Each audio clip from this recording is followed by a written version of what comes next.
Attention-based economies, particularly in digital spaces, often profit from the data and labor of Indigenous peoples without equitable compensation. The exploitation of attention often overlooks the deep risks it poses, like reinforcing colonial structures, extracting labor from communities, and furthering inequality in society. However, Indigenous peoples may not have the privilege to negotiate or opt out of these systems because these economies may be a necessary part of their survival or self expression. What is the attention based economy? The concept of attention based economies can be defined using Guy Debord's idea of the spectacle. Guy Debord was a French Marxist philosopher, filmmaker, and critic, and founding thinker of situationist theory. Situationist theory critiques modern capitalist society by emphasizing the alienation individuals experience within it. At the heart of situationism is the concept of spectacle, which Debord describes as a mediated, image driven reality that dominates daily life, shaping how people perceive themselves and their relationships with others. Their goal was to promote a revolutionary reconfiguration of life where people could engage in authentic, unmediated experiences and reclaim autonomy over their environments. Spectacle is a system where commodities and experiences are consumed primarily through their representation, rather than the reality of those commodities and experiences in the material world. This includes the circulation of images of Indigenous peoples on social media. Debord defines the spectacle not simply as mass media or visual culture, but as a totalizing system of social relationships mediated by images. He argues that in societies dominated by modern production, direct lived experience is replaced by representations, and he argues this in his Thesis 1. This transformation alienates individuals from reality as fragmented representations of life and creates a separate pseudo world that people can only passively observe. And this is his thesis, too. Building on Marxist thought, Debord traces a historical shift in social relations from being to having. So, under early capitalism, social status was determined by material possessions instead of who you were within community and society, and also from having to appearing. So, in the spectacle's advanced stage of capitalism, prestige and identity are dictated by how things appear rather than their actual material or inherent value. And this comes in Thesis 17. Consumer culture exemplifies this, where value is aligned not by utility in society, but by branding and marketing. This transformation extends to individual subjectivity, where personal reality is shaped entirely by social forces. One can only appear to be real rather than actually be real, and that's Thesis 17. Indigenous peoples are often represented in the spectacle, but not as self determined agents, as commodified images for consumption, where their labor is invisibly embedded in the global media economy. An example of how Indigenous peoples' images are exploited online can be seen in the use of their cultural symbols, rituals, and even personal photographs without consent. This exploitation often occurs in ways that strip away the context and significance of these images, turning them into commodities or trends.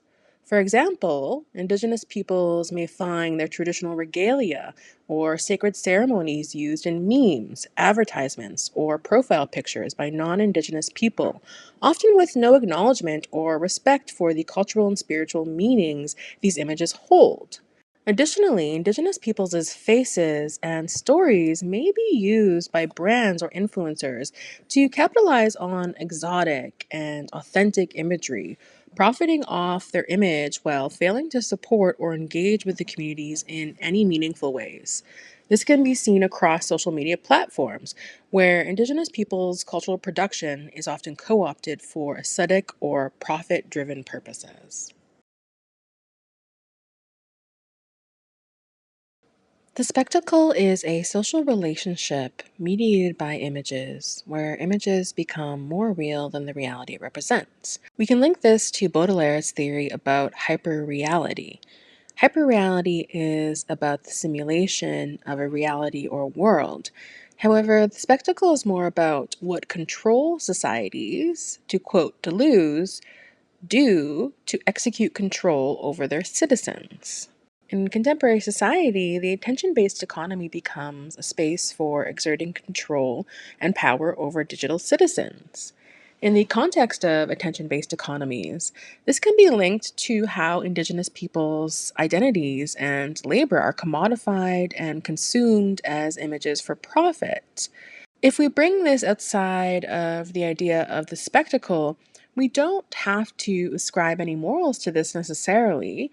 We can simply see that Indigenous influencers can commodify their culture and heritage for financial gain. So, to understand commodity, we do need to separate spectacle from individuals.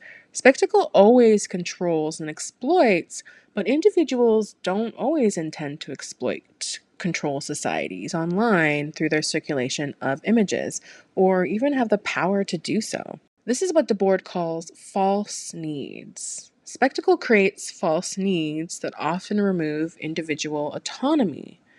Technological advancements reduce necessary labor, but instead of liberating workers, new industries emerge to perpetuate consumption and capitalism. In the same way that we are often forced to participate in a capitalist industry for wage labor, false needs are the material aspects of a capitalist society that we all perform online. Indigenous participation in these economies often comes with the pressure to perform Indigenous identity, culture, or community in ways that can be manipulated and even misrepresented or commodified, reinforcing stereotypes for entertainment and consumption. At its core, the spectacle is an instrument of power, reinforcing social hierarchy by ensuring that communication remains unilateral. Those who control media and production shape reality, while the masses passively consume. And this is Thesis 24. The spectacle is self perpetuating. It presents a world where engagement is impossible, discouraging dissent by rendering alternative perspectives invisible. Debord traces this to the specialization of power in Thesis 23 and Thesis 24. In hierarchical societies, a select group has historically spoken on behalf of the masses. The spectacle continues this tradition in modern form, where power manifests through media control and economic structures rather than religious or monarchy authority. The spectacle is rooted in separation between individuals and their labor, between social life and direct experience, between images and reality. And this is Thesis 25. The division of labor under capitalism alienates workers from their products, and the spectacle extends this alienation into all aspects of life. Even leisure is commodified and structured by the same forces that dictate labor, ensuring that there is no true escape from the spectacle, and that is Thesis 27. And certainly we can see this in the ways that we are using social media in our social lives and personal lives. Debord argues modern societies are increasingly dominated by spectacles, masses of images and performances that obscure the realities of labor, especially the labor of Indigenous peoples. For example, attention based economies extract value from Indigenous land based movements. While some images are free for the movement, just as many images are lifted from Indigenous activists on the front lines of land based movements and drive influence and commercial profit online. Spectacle is the ultimate commodity. The spectacle observes all aspects of human life transforming lived experience into abstracted representations. It fulfills the logic of commodity fetishism, where objects dominate human relationships. The spectacle reinforces social alienation, severing people from authentic relationships, labor, and the material world, replacing them with mediated experiences. The capitalist system prioritizes endless, quantitative control at the expense of genuine human needs, turning survival into an ever expanding yet ever unsatisfying cycle of consumption. We could think of this as the doom scroll, the never ending need for a stream of content always at our fingertips. The spectacle functions like money, reducing all aspects of life to exchangeable, abstract representations, reinforcing the illusion that economic growth serves human well being. In the 2021 podcast episode of Indigenous Action Podcast, titled Indigenous Sellouts and Profiteers, the hosts invited Indigenous artists Tesba Smiley and Remy to reflect on how far Indigenous art has drifted from its original purpose within Indigenous communities. The episode posed a critical question: how can activists working on the ground and on the front lines hold Indigenous artists and nonprofits accountable for exploiting movements for capitalist gain? What host Klee Benally called bitter medicines. Smiley reflected on their experience working with the Indigenous clothing brand For Kinship. The Indigenous brand sells shirts and t shirts with activist slogans. Ironically, despite the brand's anti colonial and anti capitalist marketing stance, the high price tags made their clothing inaccessible to the very communities they claimed to represent. After Smiley sparked an online discussion about this, artists began coming forward, sharing that the brand had used their designs without compensation. Amid the fallout, some Indigenous supporters of For Kinship directed transphobic remarks at Smiley, revealing the deep gender divisions within Indigenous communities. An interesting community based ethic emerges here. In discussing artists who co opt movement imagery to sell to broader audiences, the podcast also raised questions about the industry, which is a capitalist industry of art, when art is not just an idea, but moderated through sales and galleries. Another guest, Remy, distinguished between artists who are, quote, actually doing the work in their communities on the front lines, end quote, and the, quote, organizations that amount to nothing more than a meme page sometimes, end quote. Information technologies and digital media have reshaped Indigenous activism and sovereignty discourses, accelerating their reach more than broadcast television did during significant political movements like the Oka Crisis.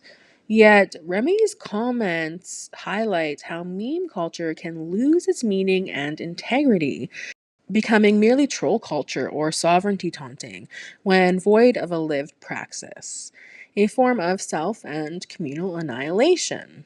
As Remy asks, are these people selling the revolution or are they selling themselves? They want to look like an artist. I got paint on my pants and I wear them everywhere.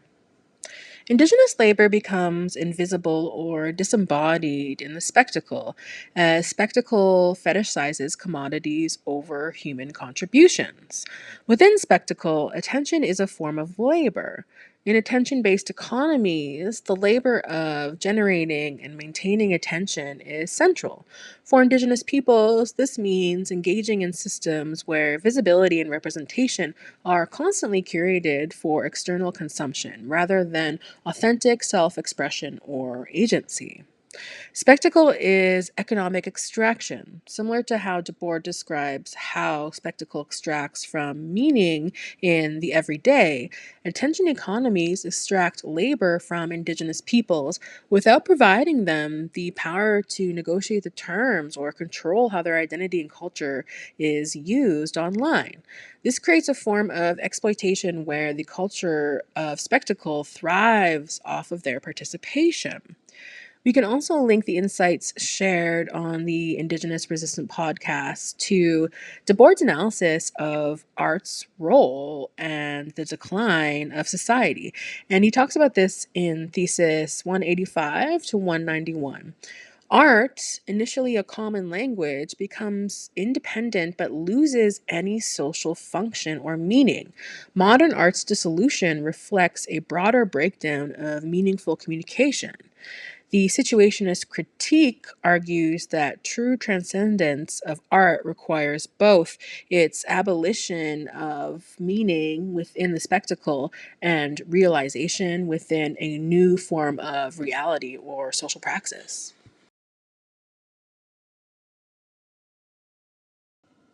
Debord discusses how the spectacle creates alienation of individuals from their own lived experiences. The spectacle alienates individuals from their authentic selves by focusing on their image and representations. Indigenous peoples may feel this alienation in digital spaces, where their presence is often reduced to a commodity, separated from the lived experiences, histories, and struggles they represent. The spectacle is a concrete inversion of life, as Debord calls it in Thesis 2, a world where images replace direct human relationship and experiences.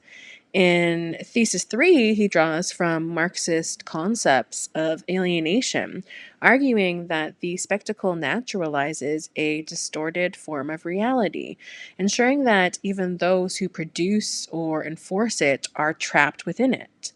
Debord asserts that the spectacle is not just a collection of images, but a social relation between people mediated by images, and that's Thesis 4, emphasizing that the spectacle is deeply embedded in how people interact and understand the world.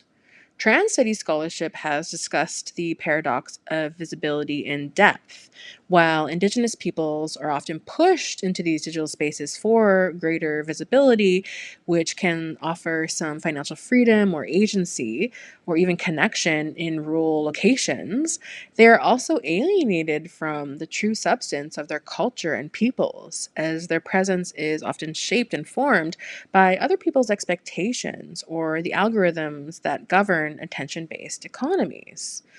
Much of internet studies around race is related to control societies and the agency citizens give up when interacting with digital systems. However, Indigenous studies scholarship calls on us to acknowledge the lived realities of Indigenous peoples who negotiate colonial worlds and normativity constantly, not reducing them to dehumanizing frameworks that frame them as at risk in societies that expect at risk behaviors from them, or often are constructed to socialize them as being at risk. Indigenous peoples have always been an awkward fit into race and internet studies scholarship because they don't have the same kinds of digital accesses and privileges to even be negotiating so called risk in their lives online to the same degree as non Indigenous peoples.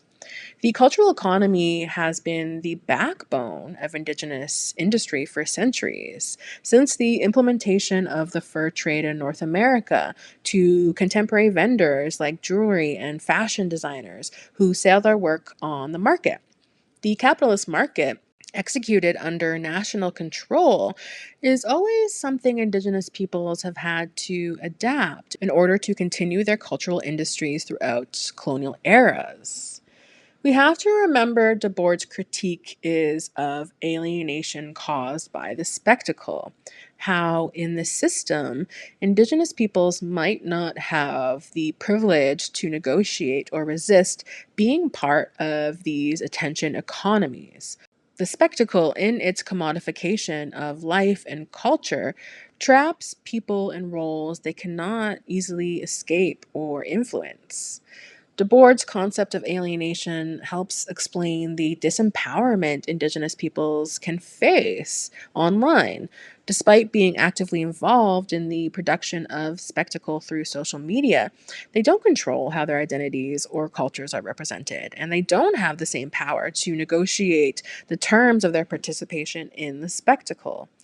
Individualizing systems by canceling and decentering various figures online, it really is just another facet of the spectacle. What does it do in our realities? Debord argues that ideological conflicts, such as political rivalries or economic competition, are superficial struggles that ultimately reinforce capitalism's dominance. Even bureaucratic or totalitarian regimes, which appear distinct, function within the same global system. The spectacle serves to maintain this order by shaping desires, producing even pseudo rebellions, and manufacturing artificial choices. These spectacles' influence extends globally, even in places where capitalist production is not as developed, by structuring ruling classes and shaping local aspiration.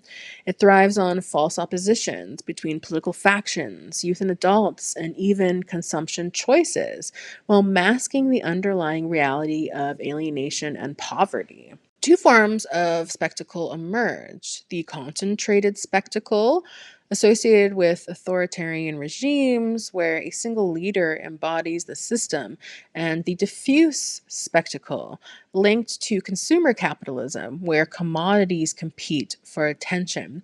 And the indigenous internet, and namely social media, is definitely a diffuse spectacle. Both reinforce submission, whether through forced ideological conformity or the illusion of choice in consumer goods.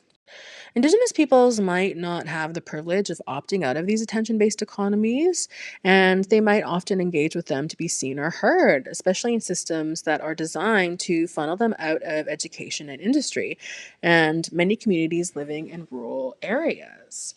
Indigenous peoples sometimes participate in these economies as a form of resistance, reclaiming some agency within the spectacle, using it to assert their identities and voices. Yet this often comes at the risk of being commodified and reabsorbed into spectacle's power structures, putting them at risk of racist violence and hate because of their increased visibility. Indigenous led digital projects to reclaim narrative control and participate in attention economies on their own terms, disrupting the traditional structure of spectacle, are emerging. But we should be critical, as Debord notes, that it requires a break from passive consumption to active resistance, requiring the collective organizing and power to force a change in the spectacle's structure. We place a great deal of pressure on those representing themselves online for how their images are desired, circulated, and perceived. However, we only perpetuate the spectacle by focusing on the image and not our own role in society's relationship to images. When we outsource our own relationship and interaction with images on those we are consuming, the audience plays a role in this relationship. Debord believes that if we identify the role of the audience, we can resist and mediate the spectacle and its impact on the real world. Debord argues that real transformation depends on the awakening of social consciousness and class struggle, which could challenge the spectacle's dominance.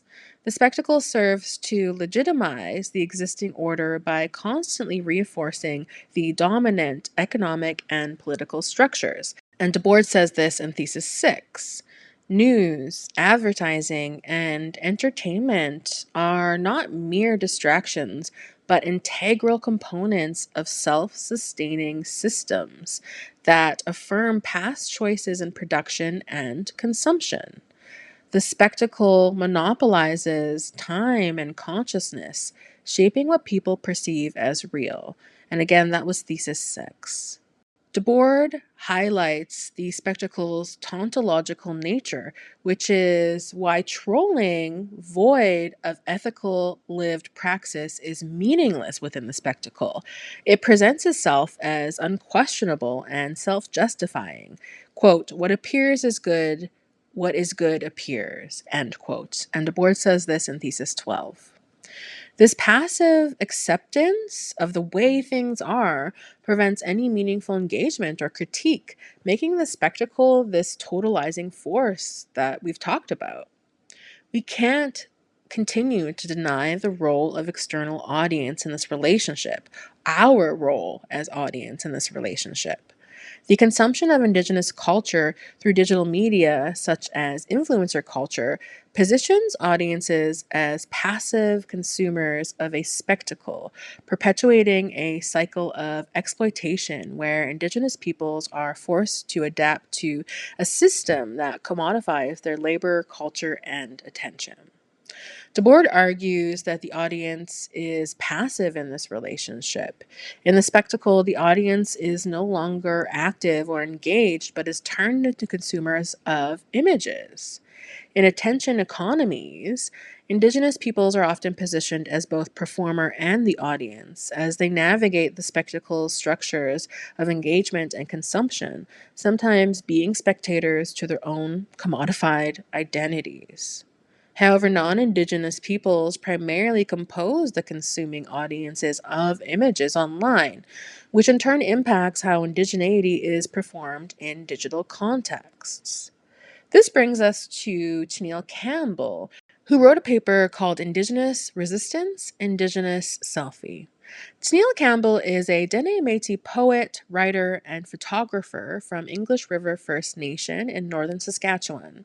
She is best known for her poetry collection Indian Love Poems, which explores Indigenous love, desire, and humor through a decolonial and unapologetic lens. As a storyteller, Campbell's work challenges stereotypes by celebrating Indigenous joy, sexuality, and everyday life with warmth and wit. In addition to writing, she is a professional photographer and the founder of Sweet Moon Photography, specializing in portraits of Indigenous people, particularly women.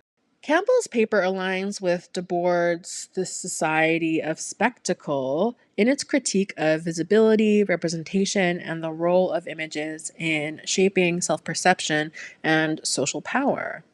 Debord argues that in the spectacle, images mediate social relationships, detaching people from direct lived experience. Campbell resists this detachment, however, by emphasizing the necessity of Indigenous self representation in a colonial lens. She rejects the invisibility imposed by mainstream media and asserts that selfies function as a form of resistance, making Indigenous presence undeniable in a world that historically erases contemporary Indigenous peoples. While Debord critiques how capitalism reduces peoples to passive consumers of images, Campbell reclaims the act of image making as an active, self determined act of repopulating the algorithm. Instead of being manipulated by the spectacle, Indigenous people use selfies to assert control over their own environments and narratives, challenging imposed identities. Campbell's insistence that we are resistance echoes Debord's idea that counter spectacle acts, where people create their own representations, do have the power to disrupt dominant ideological systems when we have a ethic or a politic that leads those aesthetic practices. Debord critiques the spectacle for manufacturing alienation, where individuals are distanced from genuine experiences and instead consume pre-packaged identities. Campbell, however, emphasizes the relational and communal power of selfies, how they connect people across distances, strengthen identity, and foster solidarity. Her rejection of external validation, quote, fuck that, end quote, challenges the spectacle's demand that beauty and worth must be affirmed by external forces. Debord warns of how images become commodities, shaping self-worth through capitalist logics. Campbell acknowledges this as Instagram ideals, but she counters by framing selfies as self-affirmation rather than self-commodification. She positions Indigenous selfies as acts of survivance rather than consumption, celebrations of presence rather than objects for approval. Ultimately, Campbell transforms the logics of the spectacle into a tool of visibility and self-determination, showing how Indigenous people subvert imposed narratives by making themselves seen on their own terms.